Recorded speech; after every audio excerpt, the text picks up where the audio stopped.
Good morning, everyone. Thank you for coming to our third Reform press conference in as many days. So, look, it's clear Britain is broken. Britain needs reform. Britain is not working. And one of the things that is not working is the enormous accumulation and growth in PIP payments in this country. Now, reform will have sweeping welfare reforms that we will announce in the coming months and years. And you can expect a Nigel Farage Prime Ministership to transform welfare in this country. We're starting by announcing something today with regards to PIP, which staggeringly now accounts for 1% of UK GDP. Not UK public spending, 1% of GDP is being spent on PIP. We are betraying our young people. We'll talk more about that. The caseload, new claimants for under 25s in this country on PIP have tripled in 5 years. So we are betraying our young people. Reassessments are basically not happening anymore. So these young people are being labelled, they're being basically tossed onto a scrap heap for the rest of their lives. There's nothing about that we are remotely willing to accept. So we have some solutions to these problems which we want to talk about today. Before that, I'm going to hand over to Lee Anderson.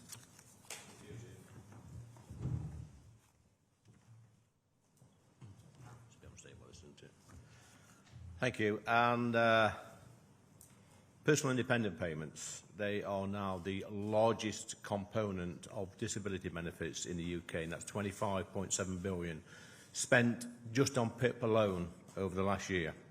And this is projected to rise to 33.5 billion by 2028. The figures are truly staggering. And a lot of this is actually being driven by the increasing number of claims for mental illness.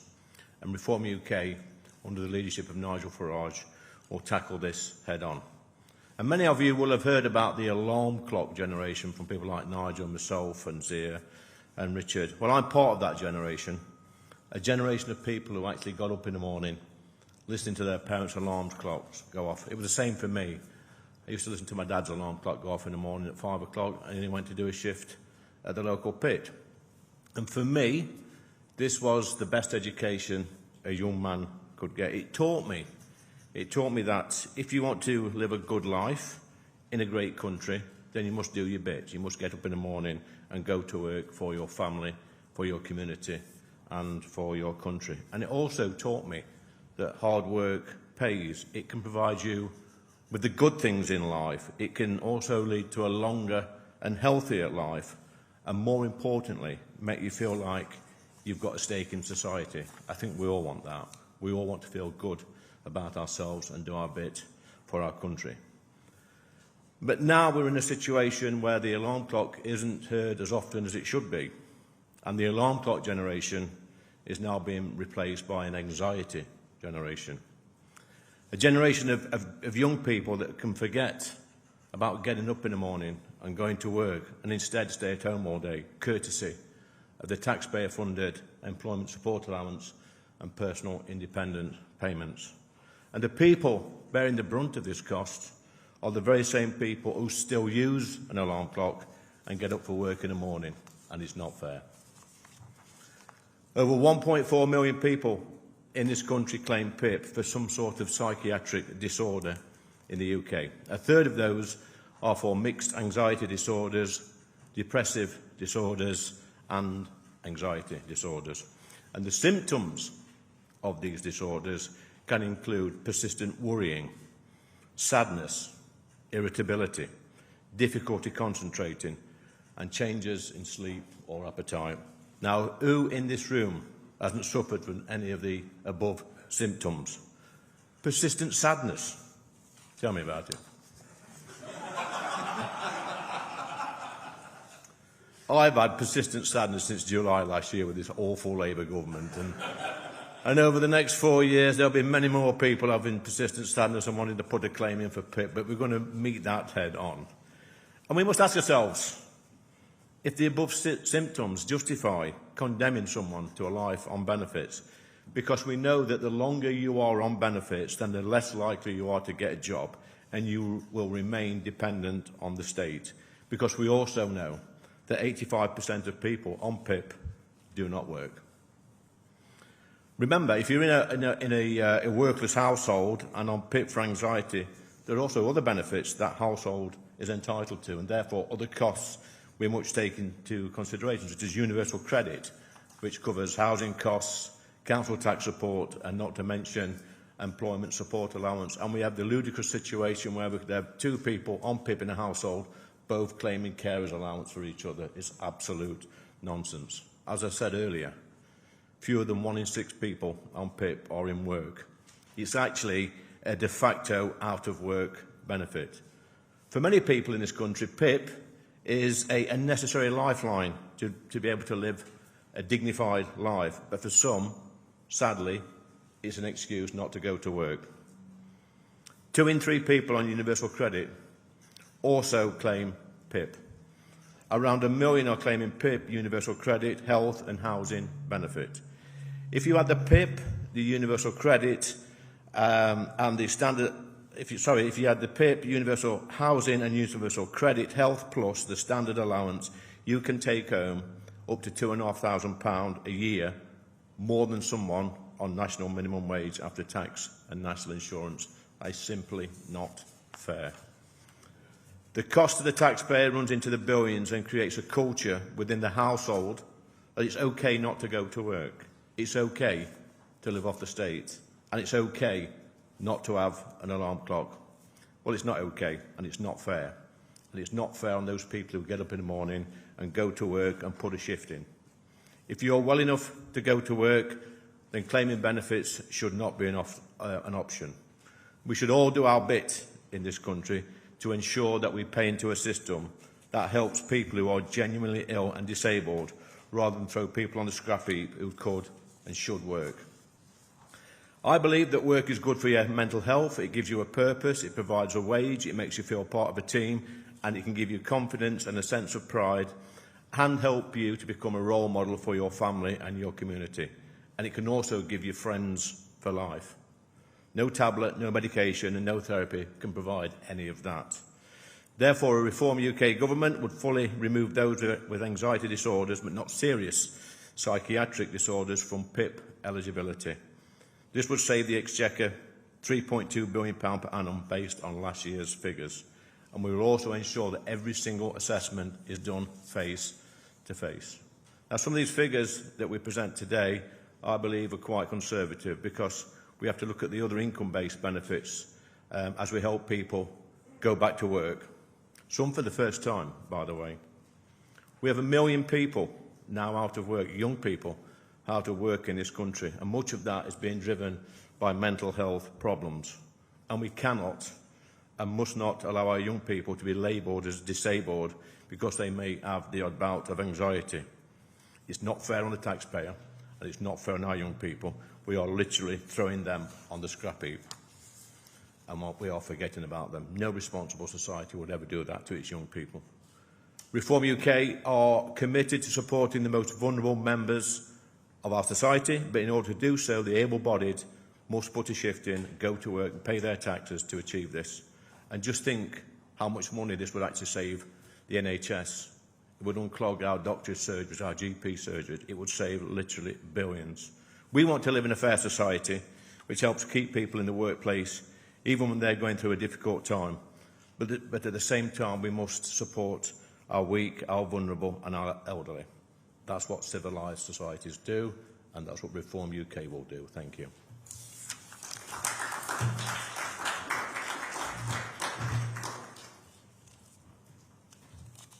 Thanks very much, Lee. So look, as Lee has pointed out, there are no doubt many people in this country who do have disabilities and do need assistance from the taxpayer. Our proposals continue to protect those people and ensure that they continue to receive those payments. But we have to again look at the extraordinary growth in PIP claims, which are now up to 1,300 per day. That is up from 500 per day in 2019. And one of the points that I want to make about the savings as a result of our proposals is these get bigger and bigger and bigger as you go out, because frankly, like many of the problems that ail this country, the problem compounds and compounds the further one goes out. We know we need to get more people back to work. And so what our proposals are here at Reform are to simultaneously fix the incentives to not work and fix the incentives to get people to work. As Lee pointed out, it is staggering that a household on PIP, Universal Credit Health, Universal Credit Housing and the Standard Allowance get to take home £2,500 more each year than somebody working full-time on the minimum wage. I mean, talk about making work pay. The successive Tory governments and now Labour have made not working literally pay far more than working. And the number of houses, the number of people who are on in such a situation, according to analysis from the Centre for Social Justice, is around about 1 million. Around about 1 million. So this is not a small problem. It's already a big problem, and it is getting bigger. So what are our solutions to this? Well, the first thing, as Lee has talked about, a real focus here are young people in this country, defined as those who are under 25. Another staggering statistic that people in this country should know and understand is that if we're to look at payrolls in this country, if you look at under 25s on payrolls, over the last 5 years, non-EU under 25s has gone up 315%. In that same time, UK citizens under 25 on payrolls have gone down. So you're comparing 315%, and that's just non-EU foreign nationals under 25, compared to a decline for UK citizens in that category. This is a catastrophe. And to compound, let us connect that with PIP, which, as Lee said, is a de facto out-of-work benefit. Fewer than 1 in 6 people receiving PIP are in work. Well, which category, which demographic is growing the fastest in terms of PIP claims? Under 25s, where new claimants have tripled. New claimants have tripled in that same 5-year time period amongst the under 25s. These are the problems that we are trying to solve. So what are we going to do? Firstly, we're going to move everyone back to face-to-face assessments. There is very much a sense of pre-COVID and post-COVID era in all of these problems. You can see this in the data and the charts that our press team have shared with you, some of which are quite astounding and stark. Pre-COVID, the vast majority of assessments for PIP were face-to-face. That was perfectly normal and perfectly standard. Post-COVID, it completely inverted. Almost all of those assessments moved to remote, and that was understandable during the period of COVID itself. But here's the thing, unlike many countries around the world who've done this properly, that hasn't changed. Almost all of the assessments remain remote, and we know from data, from government data, that the success rate of getting onto PIP is meaningfully higher. It is 57% for face-to-face versus, it's 44% for face-to-face and 57% for remote. So we're going to move everyone back to face-to-face. That's the first thing. The second thing is we're going to end payments for non-serious anxiety disorders in terms of PIP and move those people onto a fast-track to work programme, which we've budgeted £500 million to be able to do for those around 500,000 people. In doing so, we are going to give them every chance of getting back into work and doing all of the things that Lee has talked about. And while Lee's anecdotal evidence of his childhood is very powerful, and him growing up, there's also an abundance of academic research cited in the press release that we've given you from countries like Holland in particular, but other countries as well in Europe, which have shown a very clear link between reforming disability benefits, getting people back to work programs, and far superior life outcomes for everybody involved. This is a win-win on every front.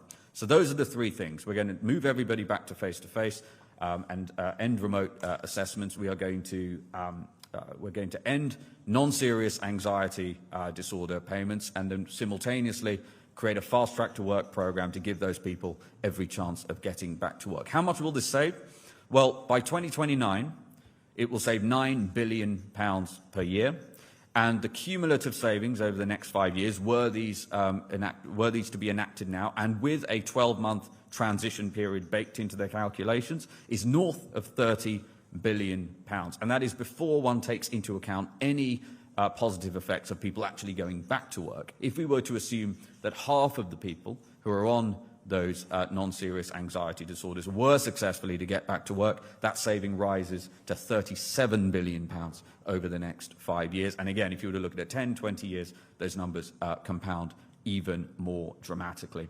So that is what reform is proposing. This will have a dramatic effect on the curve of growth on the welfare bill generally, which is obviously an enormous amount of money. It helps our young people get back into work. And I want to stress this too, that Nigel has already announced that when he's Prime Minister, we will of course end welfare payments to foreign nationals writ large. That is something we're doing. So this is, I just want to be crystal clear, on top of that. We know, we've said this before, we make no apology, Britain has sadly become a food bank for the world. A lot of the data around the cost of foreign nationals on welfare is hidden. The government doesn't disclose it. We do have some information, for example, on universal credit, and that is already staggering. So these are our proposals. We're proud to present them, and we'll take your questions. Thank you. We're going to go first to Layla Natto of the BBC. Hi, Layla.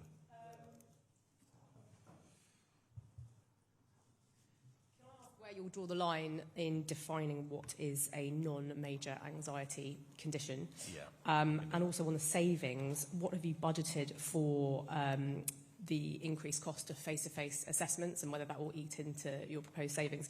And the £500 million that you said you would invest in back-to-work support for those who would no longer receive PIP, is that a one-off investment? Because wouldn't that cohort of people need ongoing support over the years, presuming they still have that condition? Thank you. Well, firstly, I'll talk about the illnesses first, Zia, which we would probably disapply are things like schizophrenia, bipolar, PTSD and personality disorder. I think we can all accept that they are very serious mental health illnesses and that should be looked at completely different. Zia. Yeah, so just be crystal clear when Lee says disapply, those would be unaffected by our proposals. So to give you the technical terms used by, or the labels used by the DWP, anxiety disorders, mixed anxiety and depressive disorders.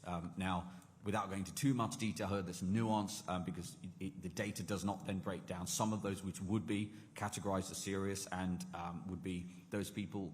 It is unlikely they would be able to go back to work. So our assumptions are, we worked with the Centre for Social Justice to come up with this forecast, around 20%, somewhere between 10 and 20% of those people, of those 500,000, we would expect to be recategorized into a different welfare category. For the others, on anxiety disorders, mixed anxiety and depressive disorders, there is an abundance of evidence in academic studies that they will have far better life outcomes by reforming welfare and putting them into back-to-work programs.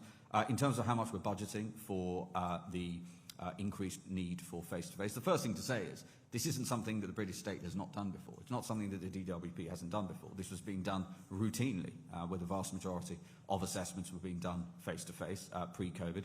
So we budgeted around £100 million for that. Frankly, that is a rounding error, big absolute number, but a rounding error in context of the £30 billion savings we're talking about. And in terms of the back to work, largely be talking therapy, it is a one-off cost that we have put in there. We acknowledge, that there might need to be more ongoing costs. But again, those numbers will pale into insignificance relative to the £30 billion of savings over the next 5 years, of the £9 billion a year annual savings that we will have by 2029. Olivia Otley, GB News. Hiya. Assessing seems to be right at the heart of this to try and work out who is seriously suffering from anxiety and who's not. Can I ask, who will do the assessing and how will you make sure that those people are incentivised to get people back to work? Because Fraser Nelson's documentary revealed that very junior civil servants are essentially being paid to get through as many claims as possible. Yeah, that's exactly right. So part of our proposals will be to fix the assessment process. So that is one problem. So you've got to look at the incentives for the assessors who, not necessarily universally, but in a lot of cases, probably the majority of cases, are being incentivised on volume, not on perhaps the incentives that we would think about, A, for the life outcomes for the people involved, and for the taxpayer. The nice thing about this in some ways is that those two are very much aligned. The second problem you have is gaming of the system. So incredibly, the assessor handbook is online. Right, you can go and look up, go and watch YouTube videos. I mean, so if you're doing this remotely, it's kind of like doing your driving theory test and having the answers online for you. And so this is not to say, of course, that everybody is gaming the system on PIP. That's obviously not what we're saying. I want to be crystal clear about that. But we know that this is an issue, and I think credit to Fraser for the work that he's done on that. So we will look to reform those. I think on that note, Zia, about gaming the system, we know it happens. Before I came into politics, I worked for Citizens Advice Bureau, and we were the first point of contact, really, for people who wanted to claim PIP or DLA, as it was at the time. And we used to fill the forms out for clients before that application form went in. And I can tell you now, we were gaming the system. It was a competition between the advisor, i.e. the person who was filling the form out, and the DWP. And I could tell you, I know people who work for the CAB that got a 100% hit rate on a benefit form. I could take the fittest man in Ashfield, and we could get them 100% claim on DLA. That's how skillful the advisors were at filling these forms out. It has to stop. Next, we've got Harry Orton of the ITV. Thank you very much. Some of these people claiming PIP will have been out of work for a very long time, and they say that because of their conditions, lots of employers won't take them on. What would you do to ensure that employers are willing to take people on who say they've got very complex needs and have been out of work for a long time, and they won't be very attractive to many employers? Yeah, so on that front, it is actually a really good point. So as part of broader welfare reforms that we will announce, because obviously we haven't talked about universal credit or many other aspects of welfare today, tax breaks for employers will be an important part of that to create the incentive. But we should draw attention to the 500,000 that we're talking about here, the 500,000 people. This is, again, low-level anxiety. So our assessment is that most of these people actually, in many cases, not all of them, just to be crystal clear, but in many, many cases, again, there's an abundance of literature on this, they are absolutely not only able to work, but it would be really good for them to do that. Yes, I think, as I said in my short speech, Harry, I think one of the best medications for minor anxiety problems is a good day at work. You know what? You know, next week, we're going to be walking up to war memorials and placing wreaths to remember our glorious dead. And I'm sure many of them young men back in the day stood in those trenches. They were suffering from anxiety and worrying and scared of what was going to happen to them. But you know what? When that whistle went, they went over, didn't they? And they did it day in, day out. And the same as when I worked down the pit, it was dangerous, it was dark, it was dirty. And sometimes we were worried. But the following morning at 5 o'clock, we went back to work again. That was the best medication I've ever had. Yeah. Next, we have Noah from The Sun. Young Noah. Hello, thank you. Today, The Sun launched our Save Our Bets campaign, which is in response to Labour-affiliated think tanks plotting to convince Rachel Reeves of a big tax raid of betting firms. And this industry employs 40,000 people and is also very much beloved by lots of working class people who like a flutter. So, Lee, in your constituency, what sort of impact would this terrible tax raid have? And Zia, I was wondering if you could just spell out a bit what the back to work programme and talking therapies would involve under your programme. I'm sorry, I missed that, Noah, about the tax breaks. Say that again, please. So Rachel Reeves in the Treasury is considering a big tax raid on the gambling industry. Yeah. And how would this impact your constituency, and what's your response to that? Yeah, okay. Well, I don't think it's going to increase the amount of people that walk in the local Ladbrokes in my village, to be honest with you. I'm at a loss as to why Rachel Reeves would actually do this to the already struggling gambling industry. We've already seen people moving online to have their daily bets, going to any of my bookies on the High Street in Ashfield, and they are empty. The only sort of money they are taking is through the machines in the shop, and in fact I think some of the shops just open to put machines in, but more and more people are going online to gamble, and it will definitely not help the people in my constituency who like to have the odd flutter, and I include myself in that. And to your second question, well, the answer to that is to look at things that have worked across the world in this situation. And again, I want to emphasise this point. There is a huge amount of evidence that what we're proposing does work, and that is talking therapy. These are generally, obviously, not physical conditions.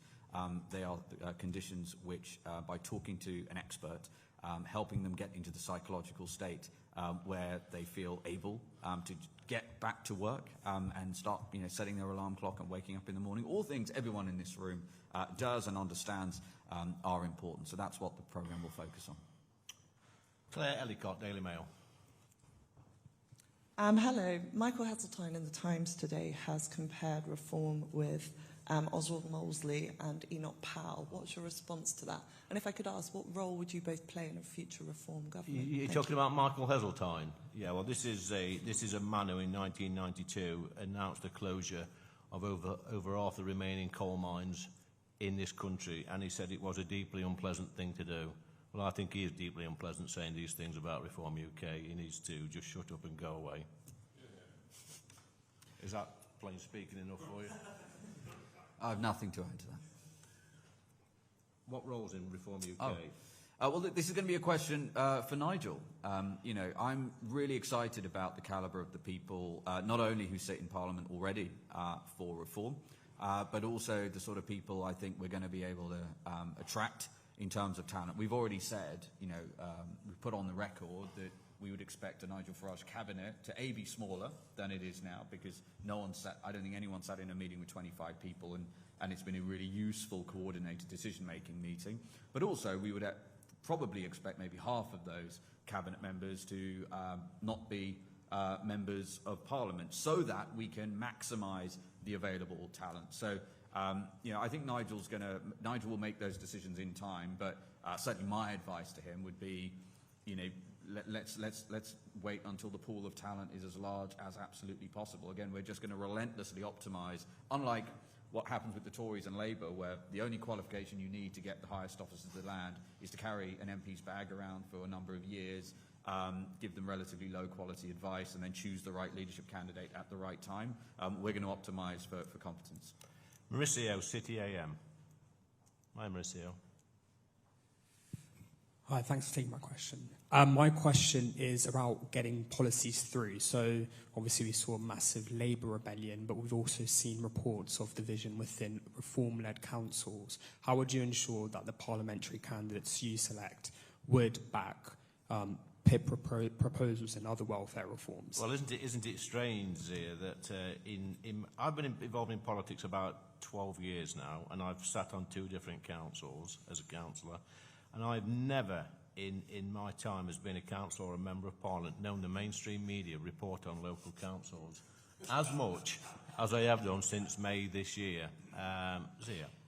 Yeah, I mean, I'd agree with that. And again, just to be clear, more than happy for reform politicians to be scrutinised. I think that's all correct and proper. The idea that there aren't disagreements inside any group of human beings, let alone elected officials within the same party, is obviously for the birds. But I will answer the question directly about, you know, how do we generate cohesion amongst a future parliamentary class that is hopefully 350 to 400 reform MPs. Well, we called the previous manifesto, as it were, for the general election, a contract with the people. And you know, one of the things that I think makes the reform project unique, and I think gives it a unique opportunity for success, not just to win the next general election, but to actually turn the country around, is hopefully we will go from 5 MPs as we speak today to, as I said, potentially 400 MPs in one fell swoop. It's never happened before. Nothing close has happened before. But what that means is, after that day, should the British public choose to deliver that result, you now have a group of people who, at least it is really possible, they will be unified. And we're going to be very clear about what our manifesto is.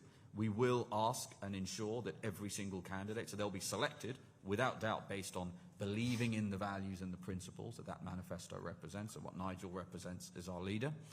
But also, they will be shown the manifesto and basically told, look, if you want to stand for us, we are quite reasonably asking you to ensure that the democratic mandate delivered by the British people, if that's what they deliver, is upheld, and you have a moral obligation to do that. That's very different to the Tories, for example, who had one of the biggest issues that they had, and why they're headed now for extinction, no matter who the leader was or is because it's basically at least 2 parliamentary parties in one, maybe even 3, probably 3. And so the only way, which is why that was never a soluble problem. Max from the Times. Thank you. My question to both of you is this it? I mean, in April 2024, when the Tories were in government, they launched a PIP review proposing basically this, and they repeated it at the party's conference. You know, restoring face-to-face assessments is this government's policy. It doesn't seem like, looking at the detail of this, that this goes any further than what has been proposed by the Tories and not too much further than Labour. So are you having any new ideas for how you're going to contain the huge rise in PIP, or will this be it? I think the Tories should apologise actually for the amount of increased claims, PIP claims, that happened under their watch. It's absolutely skyrocketed. And at least we're being honest and frank, and we're having an honest discussion, especially about young people in this country, who I think we have betrayed. They're on the scrap heap now, 1 million young people. Meanwhile, non-EU nationals are coming into our country and scooping up all the best jobs, whilst our young people are left to rot on benefits. And for that, I think as a country, as a nation, we should hang our heads in shame. We are letting people down. Zia. Yeah, I couldn't agree more with that. And listen, again, the idea that the arsonists that burnt the house down are going to turn up with great proposals to build it again is just one of the most outrageous. And the fact that this is taken seriously, apparently.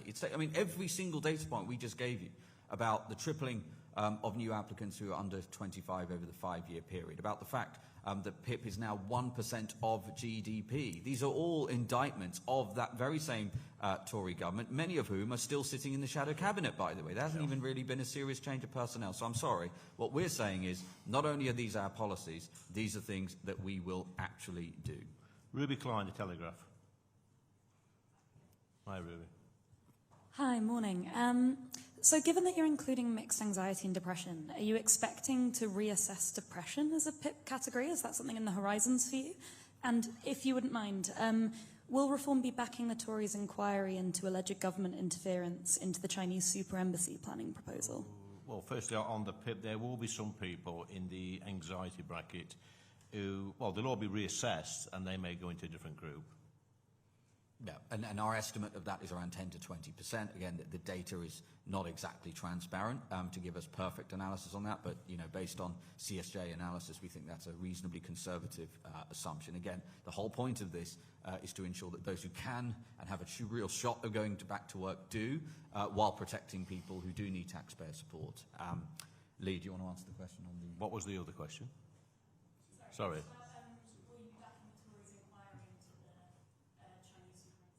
Well, it should be looked at, yeah, definitely. Simple as that. Okay, next one, fresh from his social media break, Christian Kelgi. Thank you very much. One number that's set to be even more costly than PIP over the coming years, according to official projections, is the triple lock. So will Reform be coming out with proposed reforms to that, or are you entirely signed up to that for the foreseeable future? There have also been reports in the last day or so that Rachel Reeves has decided against ending tax breaks for the Motability scheme, which I think has become a sort of an exemplar of how insane the PIP system has become. These people getting BMWs and Mercedes on the taxpayer. So would you support ending those tax breaks, and would you even go further to crack down on who's getting those sort of cars? Well, I think personally that the Motability scheme's got completely out of hand. 1 in 5, I think, new cars on the road now are a Motability car. I know people through doing this job and working at CAB before that will claim PIP, the higher rate mobility, for a family member, and that family member will never get to use that car apart from maybe once or twice a year. They go to the hospital in the car, and the rest of the time their family are driving about in a brand new BMW on their drive. It's not fair. And I think the chief exec of Motability gets about 500 grand a year. Where's that money coming from? It's supposed to be a charity. The chief financial officer gets about 400 grand a year. It's an absolute scandal, the Motability scheme. I mean, I remember back in the day, if you were on disability and you wanted a car from the state, it was a blue 3-wheeler. Anybody remember those? What's wrong with that? Let's go back to that. You'll quote me on that, won't you, Kelgi? Yeah, and look, on the triple lock, Nigel's said it's something that he's going to look at across time. Next one is Martin from Politico. Hi, Martin Alfonso-Larsen from Politico. So the question I have is that YouGov polling in early July, when the government was pushing the welfare reforms, found that 40% of Reform voters were actually opposed to them. Given that these reforms appear to go further, are you worried at all about a big public backlash to your plans? Well, they've not heard our reforms yet, have they? So how can they be against them? I don't think so. But nobody's heard our welfare reforms yet, so how can you be against them? Well, it's not cutting PIP benefits. It's getting people who are able-bodied back to work. You know, the genuine people who are disabled, suffering from some of these things like schizophrenia, bipolar, PTSD, and anxiety and personality disorders, they will be kept on PIP and they will be supported. There's nothing. No, I'm not worried now. What I am worried about is the hard-working British taxpayer who gets up every morning, puts a shift in, and sees his taxes being paid to keep somebody off work. It's not fair. It's not fair on the British public, and we're not having it. Yeah. Nothing to add to that.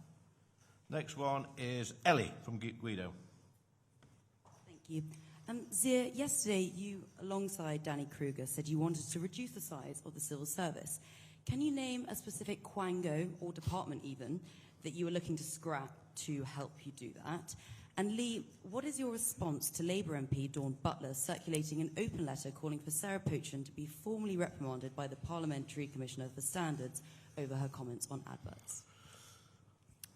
Okay, so in terms of the civil service, look, we're taking this extremely seriously, and as much as it wouldn't create a great headline to give you a big number or a department that we're going to scrap or a new one we'd create, we are doing this really seriously. And as Dan put it really eloquently, Danny, he said, look, the first thing we're going to look at is what form needs to be, that this needs to take. And we're going to be very first principles about this, meaning we're going to look at automation, we're going to look at how we can build a British state fit for the 21st century that we can be really, really proud of. And that is going to take some time. We don't have all of the answers yet. I will say this, though.